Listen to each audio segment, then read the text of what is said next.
Hello friends, Tanya here with another video for Trinity Stamps. And today is release day. We have a blog hop today and we are going to share a bunch of projects using the new release product. And today I am using the Slimline Doodle Garden stamp set. Get ready for some fun. I am going to do some watercoloring with this project. I took all of the Atelier InkOn3 inks and refills and put a dab or a drop into my watercolor palette here, and I took a 4x9" piece of watercolor paper, and I'm going to start by adding a wash of the what is this called? Trinity Teal ink. And I'm applying that evenly over the paper. Well, maybe not exactly evenly, but it creates a lovely wash. The amazing thing about the InkOn3 inks is that they stay true to the color as it lays down. When the ink dries, it doesn't dry back lighter. What you see is what you get, which makes it so much easier when you are watercoloring with it. And we all love to get more out of our inks. So when you can use your Reinkers as actual paint, it really stretches your product.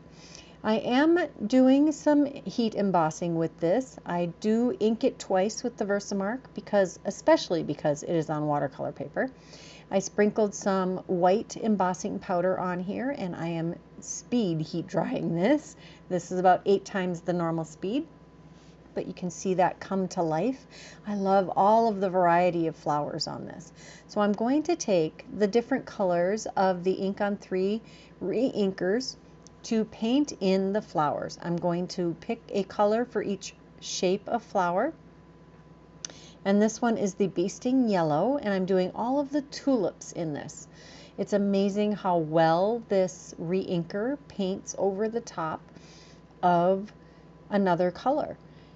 I only put one coat of the ink on all of these different images, and it comes together just beautifully.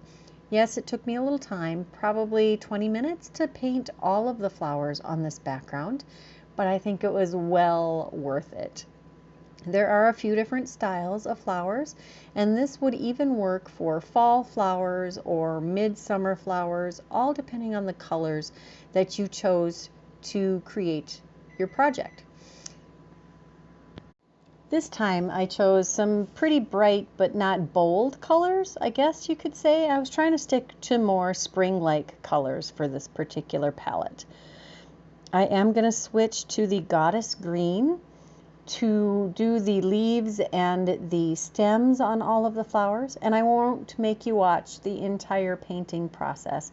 I'm just going to show you a few of the colors and a few of the images that I go through.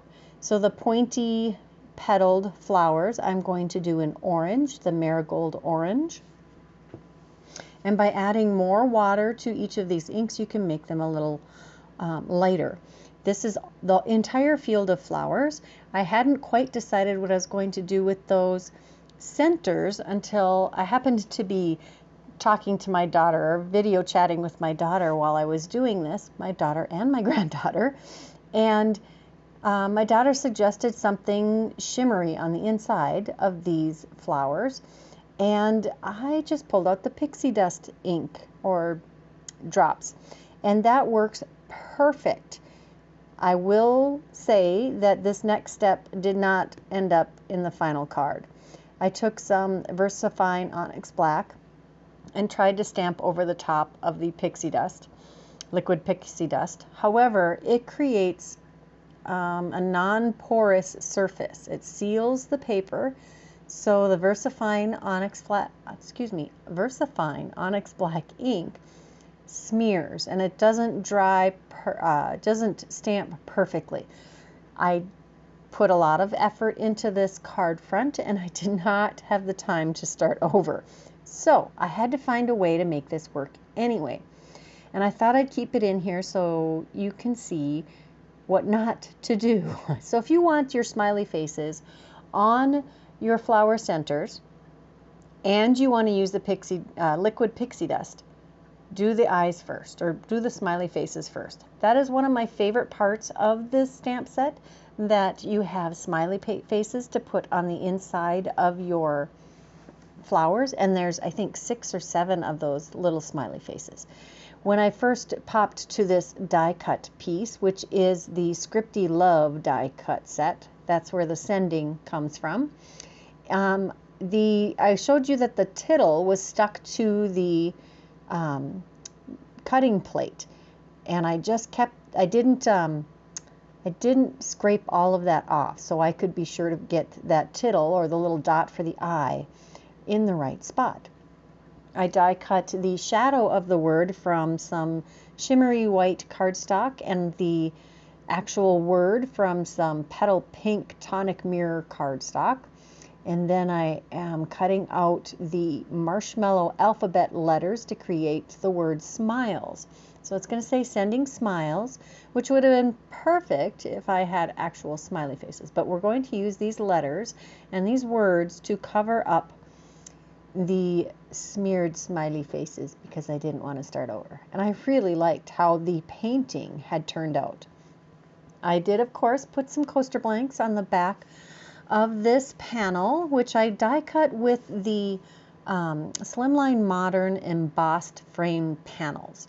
I did also use some coaster blank on the back of, I used the same dies to cut out the shadow for sending and each of the letters, and glued those excuse me, to the back of the papers that I had wanted to add a little dimension to. Quick trick for attaching these: I had lined them all up and used a piece of washi tape to keep them lined up. Now I'm lining up the bottom of the card with the lines on my grid mat, and using that clear ruler to help keep those all lined up and straight on the card front. Going to add the sending just to the right and above smiles, and that one seems to be much easier to line up. It is a very colorful and bold card in a spring fashion, and I still wanted to add some of my favorite new embellishments. You can see this line of rainbow pearls in my case for all of my Trinity embellishments. And I'm deciding which colors I want to use, because I want to add a sprinkling of these little half-back pearls on the card front. There is a purple, but it doesn't quite match the purple. So I'm just going to try to find some colors that match pretty well. And I end up using the Flashy Flamingo, Luminous Lemon, and Twinkling Turquoise to add some extra detail to this card. There happen to be little dots or little circles all over in this panel, so that actually gave me some guidance on where to put these halfback pearls. And once again, the Trinity tray makes it super easy to put my little embellishments back in their containers, and that'll go back in with all the rest. And that is the finished card. I love how that turned out. What do you think? And then, of course, I had to make an envelope to coordinate with this card. I love that there is an envelope builder set, and there happens to be a companion die set called the Build a Box and Long Open Flap option.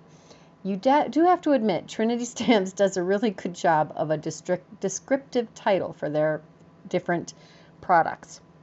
Now there's a couple of ways to glue these flaps on. You'll notice that these flaps are 2 different sizes, because I use the accessory flap, the one that helps you create the long open flap option. And I always crease my edges. I use the liquid glue. You can use tape runner. You can use whatever strong adhesive you like. This is my preferred method for adhering the flaps to the envelope front. I like to butt the edge, the folded edge, up with the edge of the envelope front, and then fold that flap down onto it. And I do that with all of the flaps.